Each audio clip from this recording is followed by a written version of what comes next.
한번 따라하겠습니다. 하나님이 받으시는 예배. 새해를 맞이하면서 우리의 신앙생활의 가장 기본이 되는 것들을 좀 돌아보고 싶습니다. 그래서 오늘은 예배에 대해서 함께 말씀을 나누려고 하는데요. 예배는 보는 걸까요? 드리는 걸까요? 네, 그렇게 대답하실 거라고 생각을 했습니다. 그런데요, 우리가 뭘 사기 위해서 시장에 갈 때 뭐라고 하죠? 장 보러 간다고 하시죠? 네, 그러면 시장에 가셔서 물건을 눈으로만 잘 보고 그냥 오시나요? 아니지요. 네, 비슷하게 제 아내가 잠시 외출하면서 아이들을 좀 보라고 저에게 이야기했는데, 제가 아이들이 싸우든지 사고를 치든지 그냥 말 그대로 그냥 아이들을 가만히 보고만 있으면, 외출했다가 돌아온 아내가 그 꼴을 보면 저는 바깥 어두운 데로 쫓겨나 거기서 슬피 울며 일을 갈 수 있습니다.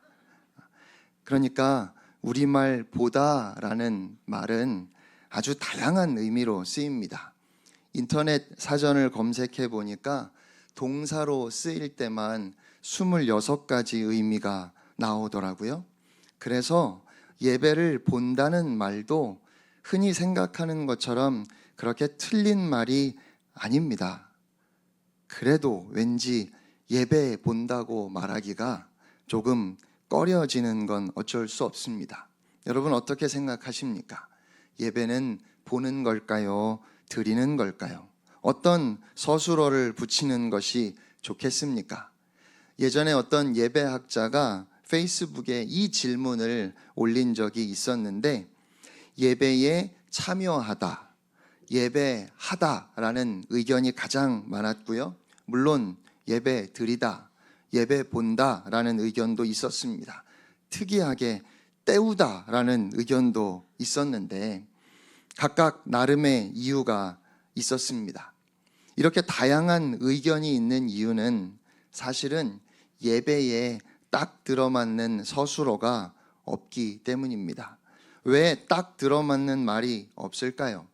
우리가 사용하는 예배라는 말에 사실은 아주 다양한 의미들이 담겨 있기 때문에 서술어를 하나로 제한하면 어느 때에는 잘 맞는데 또 어떤 의미에서는 이게 잘 맞지 않는 겁니다. 그래서 과연 예배란 무엇일까라는 근본적인 물음에 대해서도 우리가 깊이 고민해 보아야 할 것 같습니다. 왜냐하면 예배는 성도의 삶에서 최우선 순위이고 신앙생활의 핵심이기 때문입니다. 예배란 무엇일까? 이건 우리가 신앙생활 하면서 계속해서 마음에 가지고 가야 하는 질문인데, 한 가지 분명한 것은 성도들이 함께 모여서 드리는 예배만 예배는 아닙니다. 우리의 삶을 하나님께서 기뻐 받으시는 산 제물로 드리는 삶의 예배가 참 중요합니다. 그리스도인의 삶이 곧 예배여야 하는 것이죠. 그런데 어떻게 우리가 그렇게 삶이 예배가 되는 예배자의 삶을 살아갈 수 있을까요? 성도는 함께 모여서 드리는 이 예배를 통해서 삶의 예배를 살아낼 수 있는 힘을 얻게 됩니다. 그래서 주일 예배 연속으로 3번 빠지면 장사 없다라는 말이 있습니다.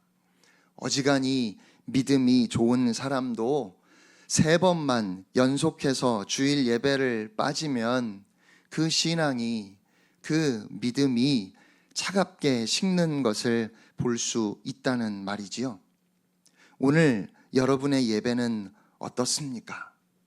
예배가 여러분에게 있어서 가장 중요하고 삶의 최우선 순위에 있습니까? 2024년 복된 새해, 예배에 성공하는 여러분들 되시기를 축복합니다. 예배를 소중하게 생각하고 예배의 자리를 사모하며 무엇보다 하나님 앞에서 예배자로 살아가는 여러분이 되시기를 바랍니다. 오늘 본문이 창세기 4장입니다. 그런데 창세기 1장에서 3장까지 창조와 타락이라고 하는 성경의 핵심 주제가 기록되어 있지요. 하나님께서 하늘과 땅을 창조하셨습니다. 그리고 마지막 6째 날에 하나님의 형상대로 사람을 창조하셨어요. 그들에게 복을 주시면서 번성하라고, 땅에 가득하고 땅을 정복하라고 하셨고, 바다의 물고기와 하늘의 새와 땅에 움직이는 모든 생물을 다스리라고 하셨습니다. 그런데 그런 하나님의 축복 속에서 에덴 동산에서 살아가던 사람은 하나님을 거역하고 타락했습니다. 그래서 결국 아담과 하와가 에덴 동산에서 쫓겨나지요. 이것이 창세기 3장까지의 내용입니다. 그리고 4장으로 넘어가서, 그러니까 타락한 인간의 그 삶에 대해서 기록하는 성경이 가장 먼저 말씀하는 것이 바로 가인과 아벨의 이야기예요. 가인과 아벨이 하나님께 제물을 드렸습니다. 성경에 기록된 첫 번째 제사라고 할 수 있고, 오늘날로 하면 예배입니다. 그래서 성경에 인류가 에덴 동산에서 쫓겨난 이후에 첫 번째 사건으로 가인과 아벨이 하나님께 제물을 드린 일을 기록하고 있다는 것만 보아도 예배가 얼마나 중요한지를 새삼 깨닫게 됩니다. 그런데 오늘 본문은 그렇게 예배의 중요성과 함께 놀랍게도 모든 예배가 다 같은 예배는 아니라고 우리에게 말씀해요. 가인과 아벨이 하나님께 제물을 드렸는데 하나님께서 가인의 제물은 받지 않으시고 아벨의 제물만 받으셨습니다. 그러니까 다 같이 예배를 드리는 것 같아도 하나님이 누구의 예배는 받으시지만 또 누구의 예배는 받지 않으실 수도 있다는 말이지요. 그런데 오늘 우리는 그냥 이렇게 예배의 자리에 나왔다고 해서 나는 예배 드렸다고, 나는 하나님 앞에 예배 드렸다고 그렇게 스스로 만족하면서 여전히 내가 주인 되어 세상과 죄를 마음껏 추구하는 삶을 살아가고 있는 것은 아닙니까? 일주일에 한 번 주일 예배 시간에 예배당에 나왔으니까 내가 할 일 다 했다고 그렇게 생각하고 있는 것은 아닙니까? 오늘 여러분의 예배를 하나님이 받으십니까? 여러분은 하나님이 받으시는 예배를 드리고 계십니까? 가인이 하나님께 예배했어요. 그리고 오늘 본문에서 정말 우리가 무겁게 받아들여야 하는 것은 하나님께서 받지 않으시는 잘못된 예배를 드렸지요. 그러고는 그 예배가 원인이 되어서 본문 마지막을 보면 동생을 죽이는 무서운 죄를 지었습니다. 그러니까 어쩌면 차라리 예배를 드리지 않았으면 더 나았겠다 생각할 수도 있을 것 같아요. 이렇게 보면 예배는 정말 어렵고 두려운 주제입니다. 하나님께 바른 예배를 드리지 않으면 단지 하나님께서 그 예배를 받지 않으시는 것으로 끝나는 것이 아니라 그로 인하여 우리가 더 악해질 수 있으므로 조심해야 한다는 말입니다. 여러분, 바른 예배를 하나님 앞에 드리는 것이 매우 중요합니다. 그러면 왜 하나님은 가인의 예배는 받지 않으시고 아벨의 예배만 받으셨을까요? 하나님께서 오늘 우리에게 바라시는 바르고 참된 예배는 무엇이겠습니까? 여러 학자들의 다양한 주장들이 있습니다. 먼저는 하나님은 재물이 아니라 예배하는 사람과 그 마음을 보신다는 해석이 있습니다. 4절로 5절 말씀을 보시면 여호와께서 아벨과 그의 제물은 받으셨으나 가인과 그의 제물은 받지 아니하셨다, 이렇게 말씀하지요. 그러니까 예배하는 사람을 먼저 말씀하시면서 받으셨다, 받지 않으셨다, 이렇게 성경이 우리에게 가르쳐주고 있어요. 그래서 제물의 우선순위가 있는 것이 아니라 예배하는 사람, 그 마음, 그 자세가 하나님 앞에 바른 예배자인지가 더 중요하다는 것입니다. 또 하나님께서 가인을 책망하시는 것을 보아도 그렇습니다. 가인이 화를 내자 하나님께서 네가 선을 행하면 어찌 낯을 들지 못하겠느냐라고 책망하셨어요. 그러니까 가인의 삶이 하나님 앞에 합당하지 않았기 때문에 하나님은 가인이 어떤 재물을 가지고 와도 받으실 수 없었다는 겁니다. 이것이 종교개혁자 칼빈을 비롯해서 많은 신학자들이 해석하는 것입니다. 그런가 하면 물론 예배를 드리는 사람이 중요하지요. 그러나 하나님께 드리는 제물도 중요하다 주장하는 사람들도 있습니다. 가인은 곡식을 제물로 드렸고 아벨은 피가 있는 제물을 드렸기 때문에 하나님께서 아벨의 제물만 받으셨다고 이야기하기도 합니다.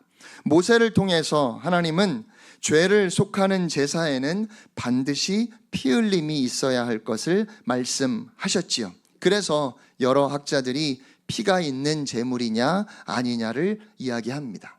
물론 제물이 중요하다는 말에는 동의합니다. 하지만 피가 꼭 있어야 한다는 해석에는 동의하기가 어렵습니다. 왜냐하면 구약시대에 피 없는 제물, 즉 곡물을 드리는 제사도 있었기 때문에 그래요.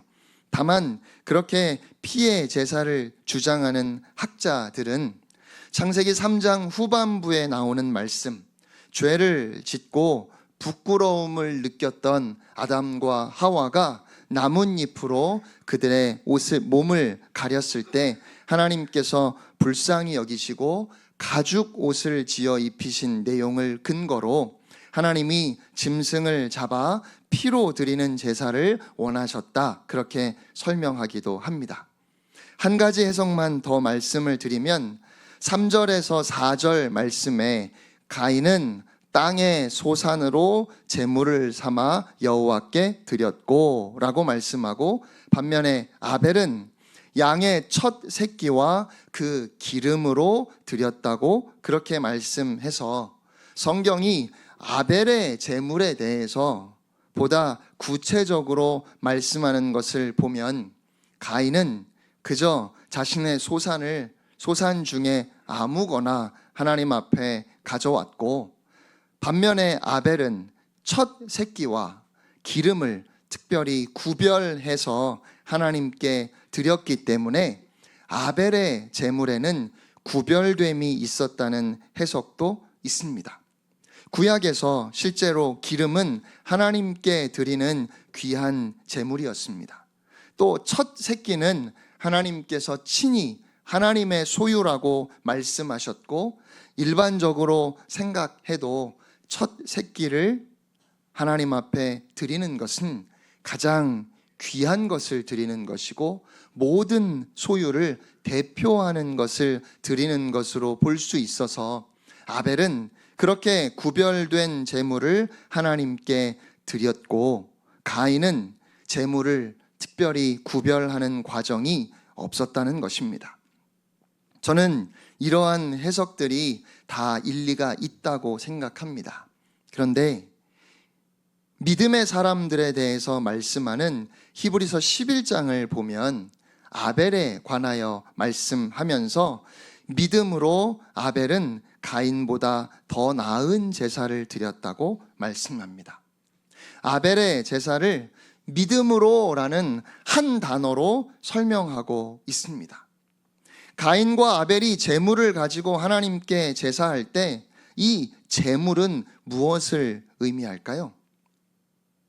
그래도 하나님 앞에 가면서 어찌 빈손으로 가겠느냐고, 뭘 가지고 가야 예의 아니냐고 이렇게 생각하실 수도 있지만, 처음 아담과 하와가 하나님 앞에 나아갈 때는 재물이 필요 없었습니다.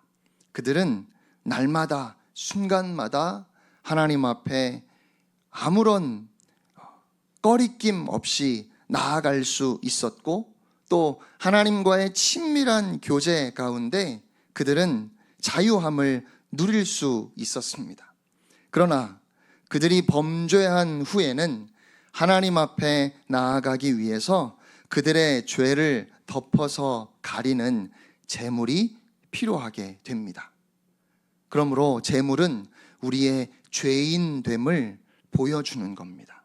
죄인은 거룩하신 하나님 앞에 그냥 나아갈 수 없고, 그 죄를 덮어주는 제물이 있어야 한다는 사실을 계속해서 기억하게 하는 것이죠.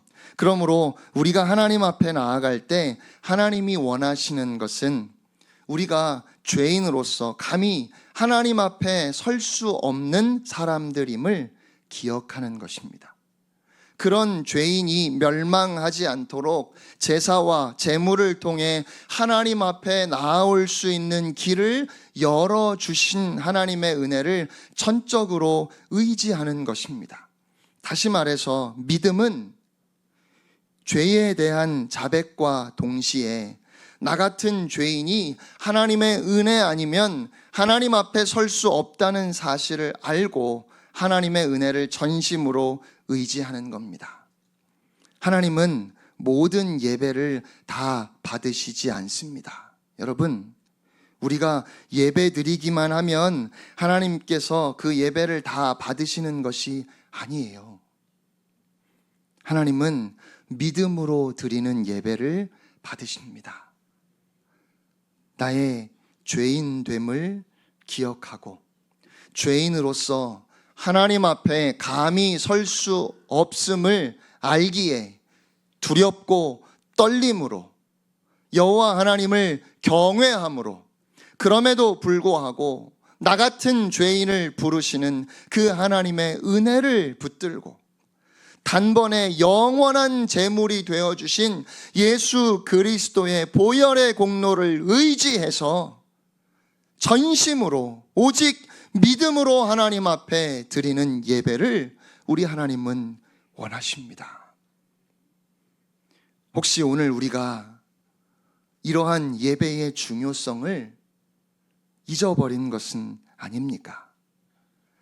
오늘 우리에게 살아계신 하나님 앞에 예배함에 있어서 하나님을 향한 가슴 떨리는 두려움과 죄인으로서의 고백과, 그럼에도 불구하고 나 같은 죄인을 부르시는 하나님 아버지의 그 은혜에 대한 감격이 우리의 마음 속에 과연 있는가 하는 것입니다.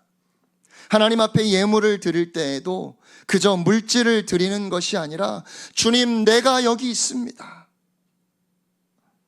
모든 것이 하나님의 것입니다. 나는 하나님의 소유입니다.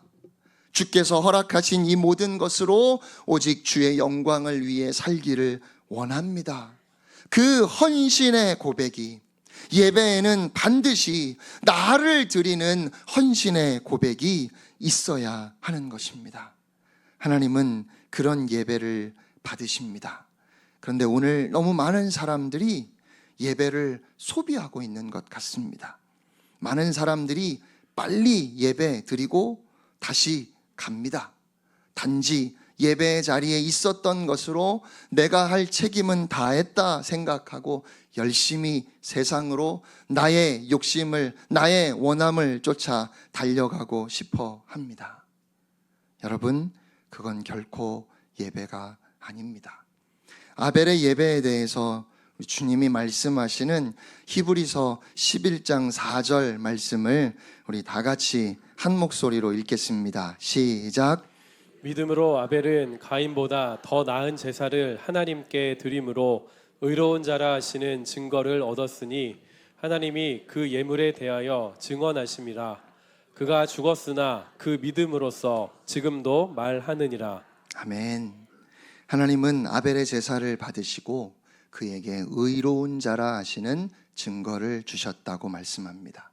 아벨은 믿음으로 드린 예배를 통해 하나님 앞에 의롭다는 인정을 받았습니다. 이렇게 하나님 앞에 인정받는 것, 그것이 예배입니다. 바르게 드려진 예배는 하나님이 그 예배를 받으시고 증거해 주십니다.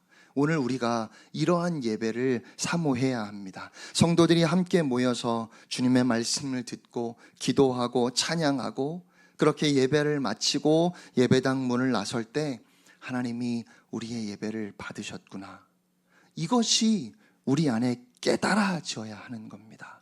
그 확신이 우리 안에 있어야 하는 겁니다. 그저 열심히 예배 드리면 하나님이 받으시겠지 하고 그냥 막연히 생각하는 그런 예배가 아니라 성령님을 통해서 하나님이 우리에게 분명하게 증거해 주시는, 확증해 주시는, 너는 나의 사랑하는 아들이고 딸이라, 내가 너를 의롭다 한다, 그렇게 우리에게 확실하게 확신을 주시는 그런 예배를 사모해야 합니다. 왜냐하면 예배는 하나님과 자녀된 우리의 만남이기 때문에 그렇습니다. 우리의 신앙생활에 있어서 다른 그 무엇보다 정말 목마르게 사모해야 하는 것은 바로 이러한 예배입니다. 함께 모여 예배를 드릴 때 하나님이 받으셨구나 하는 분명한 확신이 있는 예배를 우리가 드릴 수 있기를 원합니다. 모일 때마다 목마름과 사모함이 있는 예배, 그저 한편의 설교를 듣는 것이 아니라 우리 가운데 임재하시는 하나님의 음성을 듣고 하나님의 영광을 보게 되는 그런 예배를 드리는 것이 우리 모두의 소망이 되어야 하겠습니다. 성령님을 통해서 하나님께서 인정해 주시는 예배를 사모해야 합니다. 매 주일 매번 드리는 예배가 그러지 못할지라도 때로는 우리가 타성에 젖어 이렇게 중요한 의미를 잃어버린 채 예배할지라도, 그렇게 예배하고 나면 이게 아닌데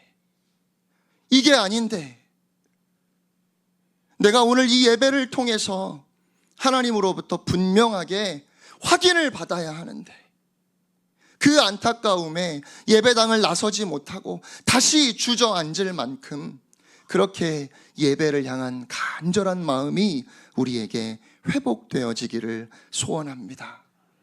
오늘도 하나님은 그렇게 예배하는 예배자들을 찾으십니다.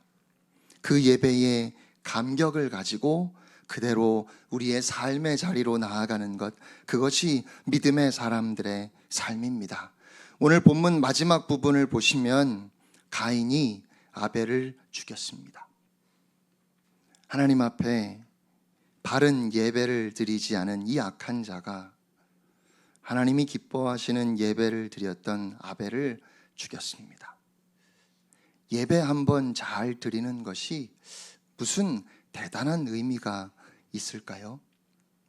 그런데 우리 믿음의 선배들은 예배를 마치 생명처럼 소중하게 여겼습니다. 그래서 주일날 치러지는 고시도 보지 않았습니다. 고시를 합격 못하는 한이 있어도 주일 예배를 지키려고 몸부림치면서 그렇게 믿음을 지켜왔습니다. 한 시간도 아까워서 주일날 그냥 열심히 공부하는 학생들도 있습니다. 그런데 또 어떤 학생은 주일을 다 지켜가면서, 그것도 예배만 드리고 공부하는 것이 아니라 정말 주일을 제대로 지키려고 애를 씁니다. 그런 그들에게 뭐가 기다리고 있을까요? 가인이 아벨을 죽인 것처럼 온전한 예배를 드리는 예배자의 삶에도 억울한 고난이 있습니다. 사람들은 하나님 앞에 예배 잘 드리면 모든 것이 다 잘 되고 형통하기를 바랍니다. 그러나 성경은 결코 그렇게 말씀하지 않습니다. 성경은 가인이 아벨을 죽였다고 말씀합니다. 그러니까 이 말씀대로라면 하나님 앞에 바른 예배를 드리고 삶의 중심에 예배를 두면 오히려 더 힘들고 어렵고 억울한 고난을 당할 수도 있다는 겁니다. 그런데 우리가 주목해야 하는 것은 성경이 그런 아벨에 대해서 그가 죽었으나 그 믿음으로써 지금도 말하느니라 라고 말씀하고 있다는 겁니다. 지금도 말한다는 건 무슨 뜻일까요? 지금도 살아있다는 겁니다. 아벨은 죽었지만 여전히 우리에게 말하고 있습니다. 여러분은 아벨의 말이 들리십니까? 그가 죽음이 끝이 아니라고, 이 세상에서의 삶이 전부가 아니라고, 하나님 앞에 드리는 예배가 생명처럼 소중한 거라고, 그렇게 오늘 우리에게 말씀합니다. 가인의 인생은 어떠했지요? 그는 아벨을 죽인 후에 누군가 자기를 죽일지 모른다는 공포에 사로잡혔습니다. 날마다 밀려드는 두려움 속에서 이리저리 방황하다가 그가 마침내 정착한 곳에서 성경에서 처음으로 그가 성을 쌓았다고 말씀합니다. 그는 아마 이 땅에서 오래 살았을 겁니다. 가인과 아벨 둘 다 똑같은 죄인이기에 하나님께 인정받을 수 없는 사람들입니다. 하지만 아벨은 믿음으로 하나님 앞에 바른 예배를 드렸고 그 예배를 통해서 하나님께 의로운 자라 인정을 받았습니다. 그리고 아마도 아벨은 인류 역사에서 첫 번째로 죽은 사람일 겁니다. 그런데 오늘 성경을 통해 우리가 알 수 있는 것은 그가 인류 역사에서 처음으로 천국에 들어가 지금도 살아 있다는 사실입니다. 사랑하는 성도 여러분, 주중에 윤성민 권사님의 장례를 치렀습니다.